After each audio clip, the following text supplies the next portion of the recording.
actually doing it. Whatever, I'm not that. Yeah, fucking bitch.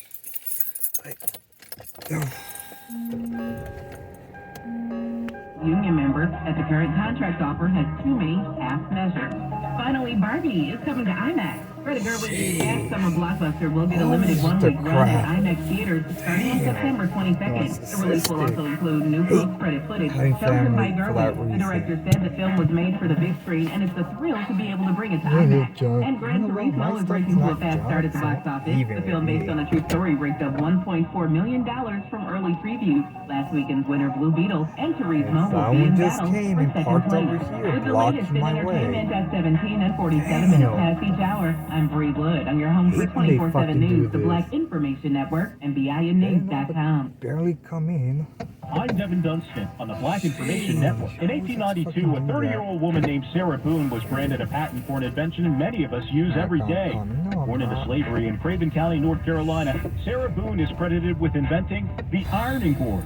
In her patent application, she wrote, "The purpose is to produce a cheap, simple, convenient, and highly effective device, particularly adapted to be used in the ironing of sleeves and bodies of ladies' garments." Before Sarah Boone's great idea, most people would iron their clothes on a simple board. Her invention features a narrow, curved design that is still used today. The ironing board that the former enslaved African-American designed made it easier to iron clothing, especially women's garments. Over the years, the design would evolve somewhat, but the ironing board that we use today is essentially the same idea that was patented in 1892. Now, more than 125 years later, Sarah Boone is remembered as a black woman who invented the ironing board. And that's a fact. I'm Devin Dunstan on the Black Information Network. The only news that hears you. The Black Information Network. I'm Doug Davis. And I'm Esther Dillard on your home for 24/7 News, the Black Information Network. Here are your top stories. Condolences going to the family of a missing black woman. Her body was found, and her boyfriend is under arrest for murder. A Maryland HBCU says more than half of the country can now attend Coppin State University for the same amount that in-state residents pay. And longtime veteran black Congresswoman Maxine Waters says voters shouldn't be shocked over criminal charges against former President Donald Trump.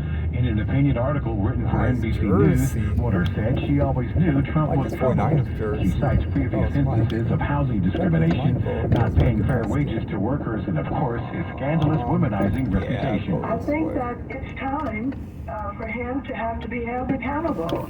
And so justice is being served. This president has earned this indictment. Trump is facing a total of 91 felony charges spread across 4 cases, 13 of which come from his alleged efforts to overturn Georgia's 2020 election. The black driver who allegedly caused the deadly school bus crash in Ohio is now facing criminal charges. Court officials say 35-year-old Hermanio Joseph is jailed on 1 count of aggravated vehicular homicide.